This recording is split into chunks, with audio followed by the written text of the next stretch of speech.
Aprenda a pensar como um programador. Vou te mostrar que é mais simples do que parece.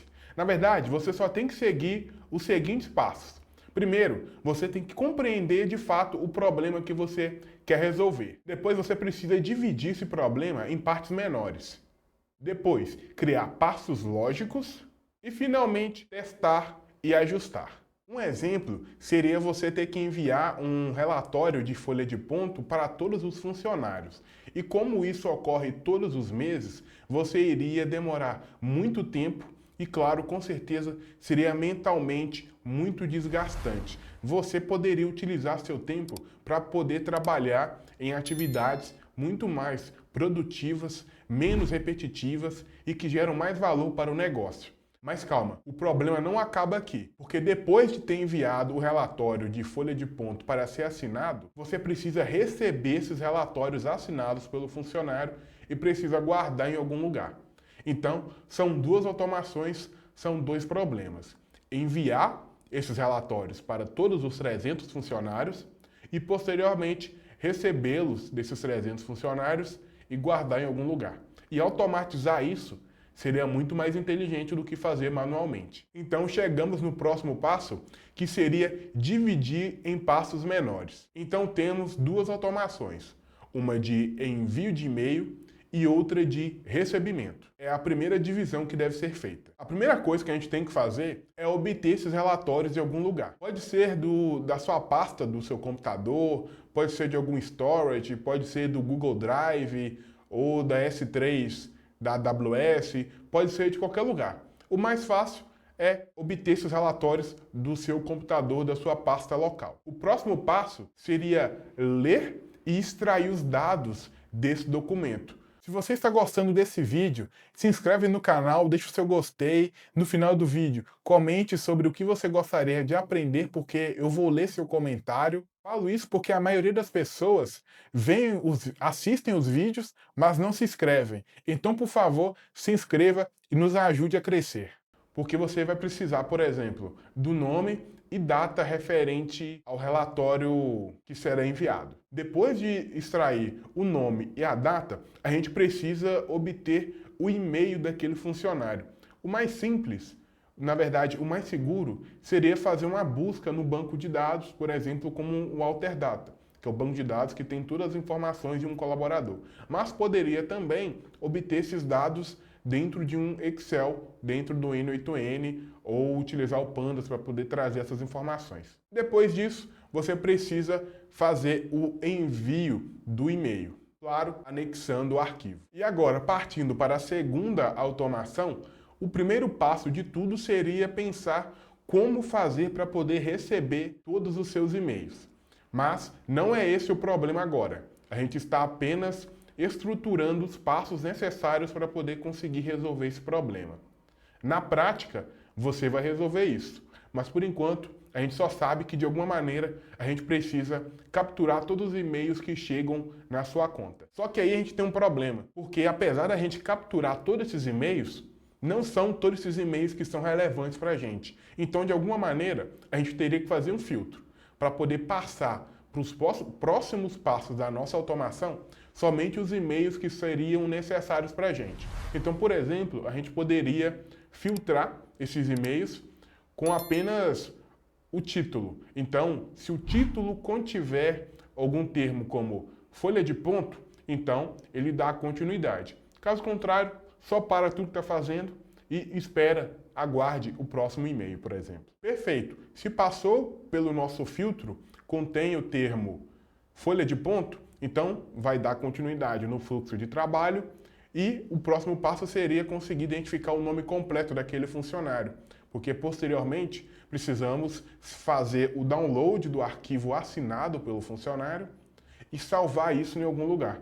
E para isso precisamos do nome completo. Então poderíamos pegar o e-mail no qual recebemos e fazer uma busca num banco de dados para poder obter o nome completo dele e renomear esse arquivo com Paulo Henrique, por exemplo, underline assinado. Então poderíamos distinguir quais arquivos de fato estão assinados pelo funcionário em alguma pasta. Então, independentemente se você estiver utilizando alguma plataforma no code, como o N8N ou estiver criando automação com código como Python, a lógica macro de dividir o seu problema em partes menores e depois criar uma solução para isso é a mesma. Agora, a forma que você vai executar isso, de fato, vai mudar. O próximo passo seria criar passos lógicos. Como estamos fazendo isso para um determinado número de pessoas, um determinado número de arquivos, então a gente sabe exatamente quantas vezes esse processo será executado, poderíamos criar um loop do tipo for, do tipo que, para cada arquivo dentro dessa pasta, realize todo esse processo que a gente acabou de destrinchar agora há pouco. E isso pode acontecer de duas formas, de forma síncrona ou assíncrona. Isso significa que pode ser feito um processo atrás do outro, ou então de forma simultânea.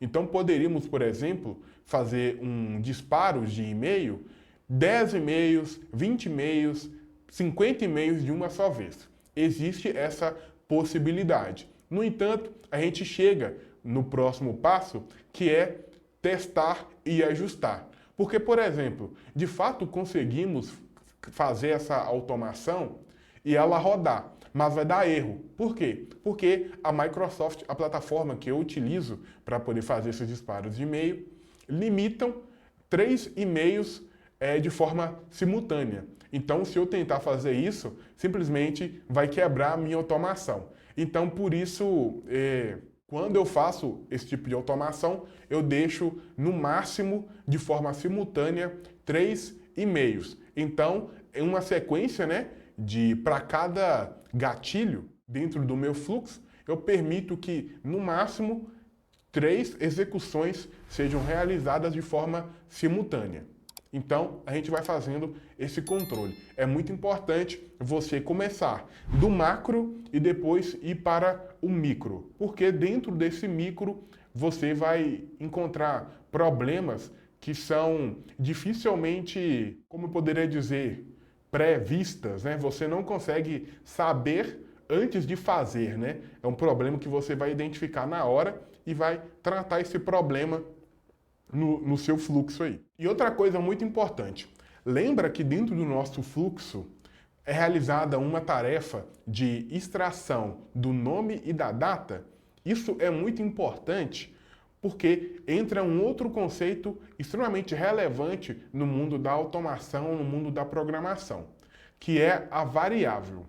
Como para cada arquivo, que são funcionários diferentes, será extraído nome e data, então o nome que será utilizado para disparar o e-mail que será utilizado, né, o endereço de e-mail na qual a gente vai enviar esse e-mail, ele também vai variar. Então, por isso, a gente guarda essas informações como e-mail, nome e data dentro daquilo que chamamos de variável, porque de fato é uma informação que pode variar, né? Vai mudar ao longo da execução do nosso fluxo. A gente guarda essa informação dentro da memória do computador para ser utilizada posteriormente. Então, sempre que você ouvir o termo variável, se lembre disso. São informações que podem mudar ao longo do tempo e que pode receber qualquer coisa. Então,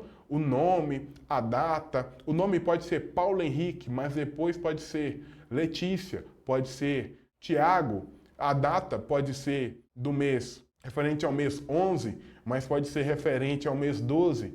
Então, são informações que ao longo da execução podem ser alteradas e você pode chamar essas informações posteriormente pelo nome que você atribuiu à variável. Então, se o nome é nome, então o valor que será representado é Paulo. Então, se o nome é data, o valor que será apresentado é, por exemplo, dia 11/12, que é a data do meu aniversário.